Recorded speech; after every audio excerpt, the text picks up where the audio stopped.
And baby girl, this is the first time I'm looking at Selena Gomez's birth chart. I swear. I've only looked up Justin's and Haley's, but in this case, I don't think I even know right now when Benny was born. I think somebody said he's a Pisces. I thought he was a Capricorn.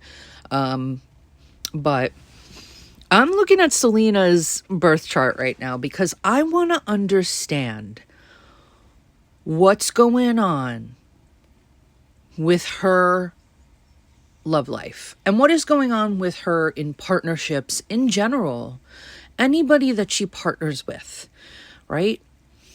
Anybody that, she's going into business with, or is going to be her manager, or is going to be her stylist, or is going to be her makeup artist. These are all partnerships, It involves you and the other person. It is an outside world experience, an outside of me experience. And I was just like, look, I got to look at this because I heard some stuff and I don't know what's true right now. And I might do a tarot reading on it because I don't know what's going on. But apparently there's rumors that Benny Blanco is cheating on Selena with a girl named Teresa. I think that Selena's known for, I don't know, a long time. So I'm like, I just want to look at her chart right now. I'm an intuitive astrologer. I am going to feel things, okay, before as I am registering things logically, I'm feeling things as well. Okay. And the chart is speaking a language to me. I know that sounds so weird, but it's true. This is how it just works with me because I don't know. Anyway, so 7th house is coveted by none other than Aquarius because she's a Leo rising. She has Leo rising at the 8th degree, which is a Scorpio degree, and it shows sex appeal, which is, there's a lot of sex appeal with Selena. Also, she is comfortable in the spotlight, which is good. So she has what I would say every person in the spotlight sort of, if they're going to function properly and have fun in the spotlight, they have to have some stuff above the equator. And she does. Her moon is above the equator, right near the midheaven. Mars is above the equator. That's energy itself. It's in her 10th house of career. So right off the bat, I know that her energy has to do with her career, and her career has to do with the people. The moon is the people. So even though her moon is in the 9th, technically, it's very close to the midheaven at 0 degrees Taurus. It's at 25 degrees Aries, her moon. Aries moon people are very driven. And I think Selena is a very deep and introspective person. Not only because she's a Cancer, and I always I love Cancers because I have Cancer rising, and so I've had more Cancer friendships than any other sign. But her moon being in the 9th shows a drive towards fairness and equality, but also higher levels of consciousness. So she also loves foreign things and foreign people. And it's the reason I'm focused on this is because it's coveted by Aries. I mean, it's for the most part coveted by Aries. Her 9th house cusp is actually Pisces. So that means that the two men that would come to take center stage as her love interest, I know that there were others before, but Benny being a Pisces, Justin Bieber being a Pisces, those men went after her. Okay? I'm just saying this. Why? Because the sign that is on the cusp of our 8th house is the sign that's most attracted to us. Mine is unfortunately Aquarius, and I have never met an Aquarius man that isn't creepy. So, and I'm sure that there are Aquarius men out there that are wonderful, but I just haven't found one. But they are always attracted to me, and I'm like, okay, fine. So anyway, so Selena would be attracting Pisces men, is what I'm trying to say. Because that's the sign that is coveting her 8th house.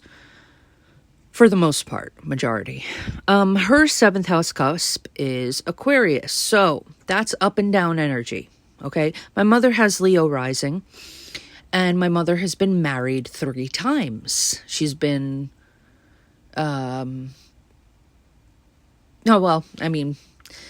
she's been married more than that. But... well, one more, I think. But she doesn't count it because they were together for like a month and then they got divorced. So anyway, what I'm saying here is that whenever I see Aquarius on the 7th house cusp, I know that that person is probably going to have a tumultuous experience in relationships of all kinds. It's an up and down energy. It's shaky. It's the unexpected. Aquarius is the unexpected.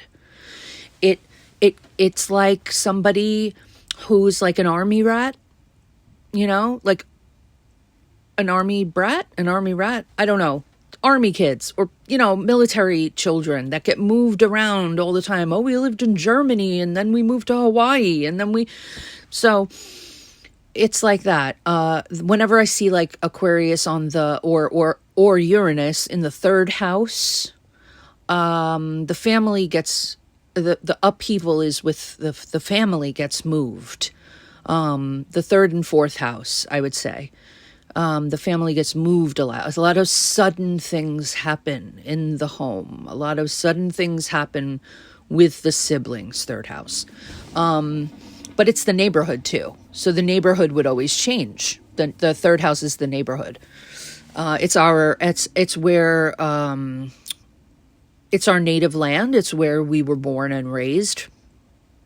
So if Aquarius is there, or Uranus, we would see, just constantly not having any kind of length of time at one specific place, one specific, you know, town or whatever. Like it was constantly moving. Yeah. But so if you take that energy and you place it in the 7th house, okay, it's upheaval. It is unexpected events. It is not having much stability inside of your one-on-one relationships. And it's very unfortunate. But I would say after the Saturn return is really when this can stabilize. But if the native does get married, the person who has, so in this case, Selena, I would always wage that there would be at least one divorce in that person's future. Or just, you know, a lot of like, I don't know where we stand with each other, you know? It doesn't always mean doom and gloom. Like I said, things can stabilize. But the thing about Selena's chart is that she has Saturn in the 7th house. Saturn traditionally does rule over the sign of Aquarius. In traditional astrology, it does. In tropical zodiac, which is what I practice, it is ruled, Aquarius is ruled by Uranus. Therefore, it's the up and down energy. Saturn here is retrograde at a degree of Cancer, in the 7th house, like right smack dab in the middle. So wherever Saturn is in your chart, okay, whatever house it's in, look up the areas of life that each house rules, okay? And there you are going to see where there is going to be a lot of lessons. There's always going to be, it's going to be where you have to work really hard the most. It's going to be restricting you in that area of life. And everybody has a Saturn placement, so it affects all of us differently. But with Selena, what I see here is that she has and will always have a lot of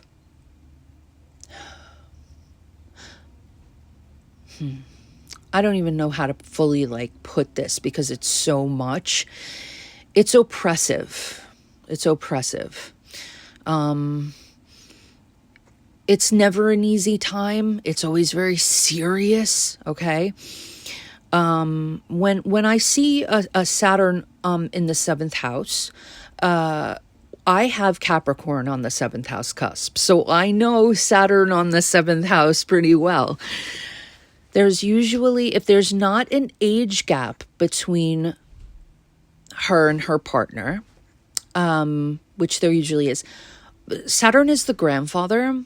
So there's usually, and it's very slow moving. So sometimes they don't find their partner until, their partner that they're going to spend the rest of their life with, until later in their lives, like 40s, 50s, 60s, whatever. Or there's a huge age gap usually. They like in Selena's case, she might end up being with a much older man. It doesn't have to be that way. It could be younger, but for the it's usually they need to have somebody who is going to stabilize them. Selena has to have somebody in her life that offers her stability, that is not going to pull the wool over her eyes and do shady shit behind her back. She's expecting that. That's what she expects from men with whom she enters relationship. She expects it. She's always kind of got eyes all over her head, not even just in the back of her head. Why?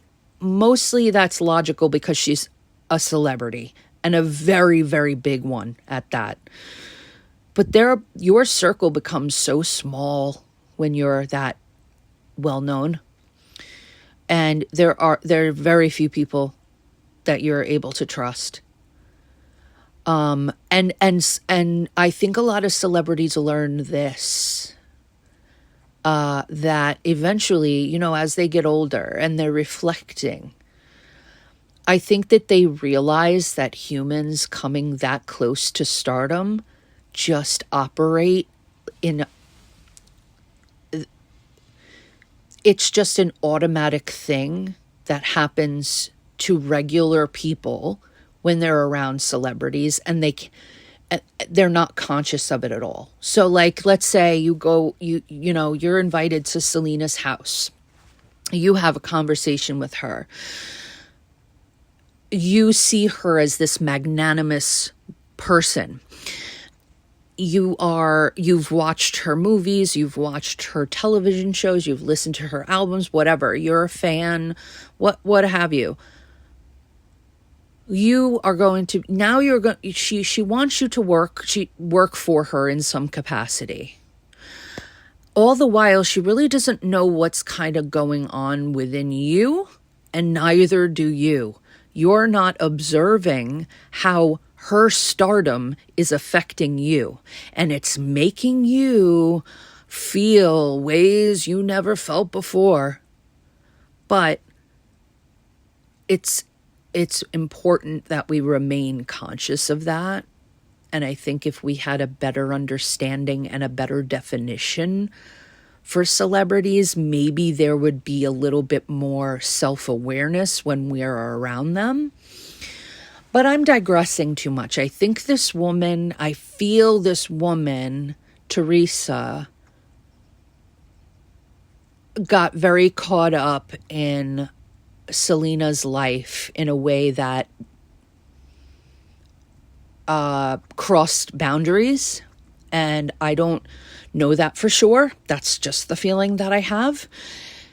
And I think that Benny is not somebody that can necessarily offer Selena the stability that she needs.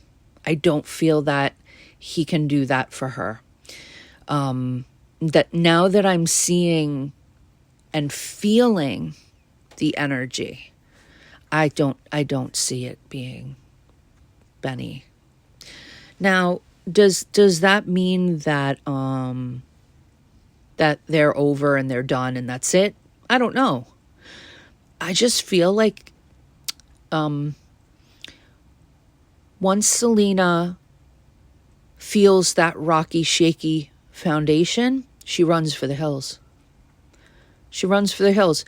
I think she'll try to make things work to a certain degree. But I think when she loses fundamental trust in a human being, she can no longer be in association with them. That's just how I feel about her. And, you know, rightfully so, because she's somebody who has to be so very careful in this world, given her stature. So I just feel like we are going to see something come about, but I'm not sure when. Yeah. You know, her duty in this life, like her purpose in this life is to be of service to the greater, to people on a massive scale, but it's also about learning for her. It's about learning about boundaries. Okay. She is here to really, really understand what they are and how to set them. All right. She has, her son very, very close to her south node. So she already came from an understanding of not having boundaries. She already came in with an energy of being the mother, of being the second class citizen, of being somebody who stayed at home and took care of their children, didn't really interact with the outside world perhaps very much. But in this lifetime, she's here to be a boss. And she's here to learn everything that she could possibly learn about Saturn's lessons. And Saturn teaches us about boundaries. Pisces is boundaryless, okay? They cross boundaries constantly. So they are a good lesson for her to know what's acceptable and unacceptable. But so is somebody who will not cross her boundaries. So that's what I hope is heading towards her. And I can have a look at the transits maybe and see a little bit more about what's coming up in her future. And if this marriage will happen, if they're going to make it down the aisle, or if they're going to break up. So I will come back with all of that. But I really just wanted to dive in a little bit about Selena and her birth chart. I absolutely have so much more to say. Okay, this is just one little section of like an endless amount of topics that I could be talking about. But that's it. And I hope that you enjoyed it.